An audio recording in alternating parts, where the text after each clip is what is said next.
Jadi yang ditawarkan Ma'iyah itu bukan data, bukan materi ilmu, yang nomor satu bukan itu. Bukan tafsirnya, bukan cara berpikirnya yang nomor satu, tapi keseimbangan antara semua itu. Ilmunya begini, kalau Anda ditanya, ada kalimat al-jannatu tahta aqdamil ummahat, surga itu terletak di bawah kaki ibu. Kalau Anda ditanya begini, itu kalimat, itu hadis ya? Apa? Itu hadis untuk ibu apa untuk anaknya? Jawabnya gimana? Selama ini dalam cara kita berilmu modern, royoan. Yang benar itu untuk ibu atau yang benar untuk anak. Di Ma'iyah cara berpikirnya tidak begitu, mencari titik imbang. Kalau Anda seorang anak, setiap ayat Allah, hadis Rasulullah itu untuk kepentingan ibumu. Kalau Anda ibu untuk kepentingan anakmu, kan begitu. Nah selama ini semua perdebatan di medsos itu selalu yang benar itu kuku-kuriuk, bukan kongkorongkong. Yang satu bilangnya, enggak kongkorongkong dong, masa kukuruyuk. Akhirnya Madura datang, ya tidak bisa, yang benar kukurunu. Yang namanya manunggaling kawulolan Gusti, menyatunya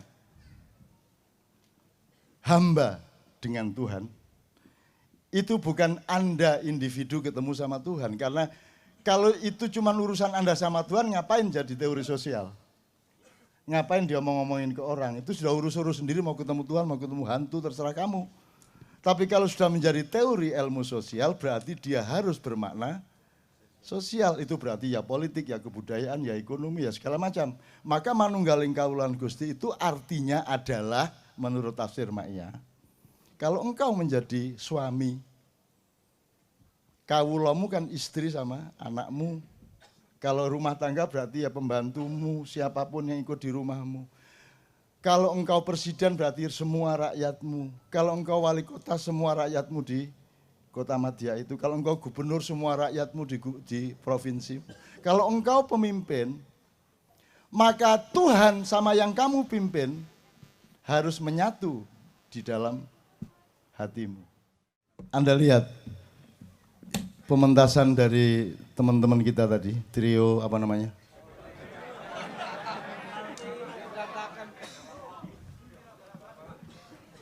Jadi saya kemarin dikasih tahu oleh Sabrang, jadi yang ditawarkan Ma'iyah itu bukan data, bukan materi ilmu, yang nomor satu bukan itu.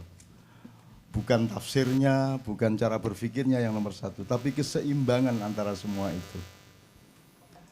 Hidup itu adalah balance. Anda baca surat Ar-Rahman juz 27. Jadi misalnya Anda, kalau ini tadi pentas kesenian, maka orang yang nonton pentas kesenian, dia hanya punya satu poin, yaitu enak apa tidak, bagus apa tidak, aransemennya oke apa enggak, kan begitu. Tapi kalau di Kenduri Cinta, ada keseimbangan antara faktor A, faktor B, faktor C, dan lain sebagainya. Jadi semuanya menjadi sangat indah karena Anda orang yang punya keseimbangan hidup. Anda tidak menuntut mereka, misalnya gitarnya, sulingnya, nyanyinya, segala macam, Anda tidak menuntut secara estetik, artistik sampai tingkat yang sebagaimana orang berkesenian. Karena Anda punya faktor yang lain yang menyeimbangkan diri Anda, yaitu Anda punya cinta, rasa untuk menikmati semua yang kita alami ini bersama-sama, simpati, kemanusiaan, rasa memiliki kenduri cinta, dan lain sebagainya. Itu yang namanya keseimbangan. Jadi saya kira kunci yang utama adalah jangan sampai kehilangan keseimbangan hidup. Artinya jangan melihat orang dari depan saja, dari belakang saja, atau dari samping saja, dari atas saja, atau dari bawah saja. Anda harus melihat hidup ini sebagai sebuah keseluruhan, sehingga Anda tetap berada pada titik imbang. Itu kira-kira gitu ilmunya. Nggak usah difahami sekarang, tapi ingat aja bahwa harus berada pada titik imbang, titik mizan dalam hidup Anda. Mengalami apa saja. Kalau Anda rugi dagang, terus Anda hanya punya kerugian dagang, Anda akan hancur. Tapi Anda harus punya kesadaran tentang dimensi-dimensi yang lain di luar kerugian itu. Maka Anda menemukan titik imbang kembali. Hidup adalah mizan, hidup adalah keseimbangan. Alam semesta ini diciptakan Allah di dalam satu sistem yang maha seimbang. Satu. Yang kedua, lagu yang kedua tadi Ibu. Keramat. Kuburan kali.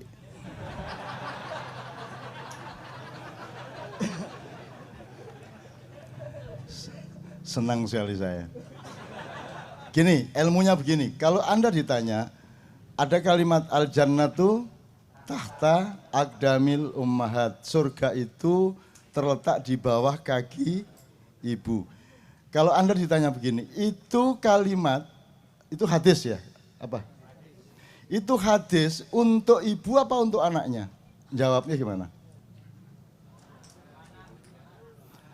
Coba, untuk anak, terus? Untuk ibu? Boleh saya minta jawaban, kenapa untuk anak?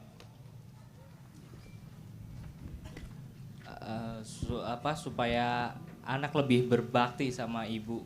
Supaya lebih berhati-hati berbakti. Berbakti. Oke, sip. Kenapa untuk ibu? Setiap ibu harus menciptakan surga bagi anaknya. Sip, tepuk tangan. Oke. Sekarang yang benar yang untuk anak apa untuk ibu? Itu yang namanya titik imbang. Nah, definisinya sederhana. Kalau Anda seorang anak, maka hadis itu untuk ibu. Untuk kepentingan ibu.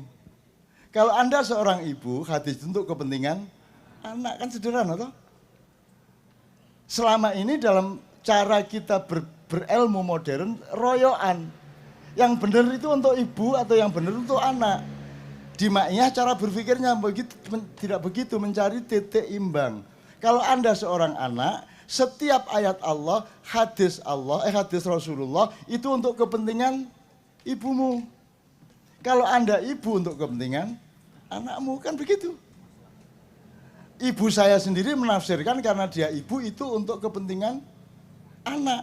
Jadi surga di bawah telapak kaki ibu itu terapannya pada ibu adalah jangan sampai ibu punya pikiran buruk kepada anaknya, jangan sampai keluar terbersit kutukan atau doa yang buruk kepada anaknya, karena sedikit saja ibunya marah, mangkel, dan negatif pikirannya maka akan berakibat buruk pada anaknya. Demikian juga anak harus diterapkan itu untuk kepentingan ibu. Begitu tidak hanya anak sama ibu, ya anak sama bapak, bapak sama ibu, individu sama masyarakat, masyarakat sama individu, negara sama rakyat, rakyat sama negara. Kalau kita punya titik imbang di segala urusan, maka itu yang namanya baldatun thayyibatun warabbun ghafur. Nah, selama ini semua perdebatan di medsos itu selalu yang benar itu kuku kuryuk, bukan kongkorongkong. Yang satu bilangnya, enggak kongkorongkong dong, masa kuku ruyuk. Akhirnya Madura datang, ya tidak bisa, yang benar kuku runuk. Nah, itu yang namanya manusia memecah alam semesta. Alam semesta itu adalah sebuah ekosistem yang seimbang satu sama lain, maka jadikanlah dirimu adalah alam semesta yang seimbang, karena di dalam dirimu ada makrokosmos. Kalau engkau tidak seimbang, seluruh alam semesta menjadi tidak seimbang. Gampang saja, begitu kamu pusing kepalamu, sinimu terbentur, itu dunia kan menjadi berapa? Duk gitu terus berapa? Dunia menjadi satu apa dua? Menjadi banyak kan? Panca indera aja sudah langsung menipu Anda, apalagi batin Anda, mental Anda, psikologi Anda. Jelas ya, mudah-mudahan ya. Jadi nanti Anda mengalami apa saja, kembali ke titik imbang, titik keseimbangan. Oke. Negara ini, tugasnya pemimpin adalah menjaga jangkar yang menyeimbangkan seluruh kuda-kuda kapal di atas air itu. Gunanya presiden bukan untuk ngurusin migas, bukan untuk ngurusin perekonomian, pajak. Dia yang menjaga keseimbangan dari semua kegiatan-kegiatan kementeriannya. Itu yang horizontal. Yang vertikal di dalam kebudayaan Jawa disebut manunggaling kawula lan Gusti. Itu maknanya bukan Anda terus ketemu Allah di Gunung Lawu, Allah pakai serban. Terus ada lagi yang kejawen, Allah ternyata pakai belangkon. Yang namanya manunggaling kawula lan Gusti, menyatunya hamba dengan Tuhan, itu bukan Anda individu ketemu sama Tuhan. Karena kalau itu cuma urusan Anda sama Tuhan, ngapain jadi teori sosial? Ngapain dia mau ngomongin ke orang? Itu sudah urus-urus sendiri, mau ketemu Tuhan, mau ketemu hantu, terserah kamu. Tapi kalau sudah menjadi teori ilmu sosial, berarti dia harus bermakna sosial. Itu berarti ya politik, ya kebudayaan, ya ekonomi, ya segala macam. Maka manunggaling kawula lan Gusti itu artinya adalah menurut tafsir Ma'iyah, kalau engkau menjadi suami, kawulamu kan istri sama anakmu. Kalau rumah tangga berarti ya pembantumu, siapapun yang ikut di rumahmu. Kalau engkau presiden berarti semua rakyatmu. Kalau engkau wali kota, semua rakyatmu di Kota Madya itu. Kalau engkau gubernur, semua rakyatmu di provinsi. Kalau engkau pemimpin, maka Tuhan sama yang kamu pimpin harus menyatu di dalam hatimu. Gitu loh. Kalau saya disuruh ngomong seperti ini, selama saya ngomong berarti saya yang mimpin keseimbangan. Maka ketika saya ngomong, saya tidak boleh menyakiti Tuhan dan tidak boleh menyakiti orang KC. Jadi kalau saya menyakiti orang KC, saya dimarahi Tuhan dan kena akibat semuanya. Dan kalau saya menyalahi Tuhan, Anda akan ikut sakit. Jadi Tuhan sama Anda harus menyatu di dalam diriku. Manunggaling kawula lan Gusti di dalam diri saya. Itu makna sosial, makna kepemimpinan. Bukan makna individu ketemu Tuhan di Gunung Lawu. Itu ya, maka dia menjadi teori ilmu sosial, manunggaling kawula. Jadi itu bukan urusan kebatinan, itu urusan kepemimpinan politik, kepemimpinan pemerintahan. Itu. Makanya kalau cari presiden namanya manunggal gitu ya. Gal, ya apa gal?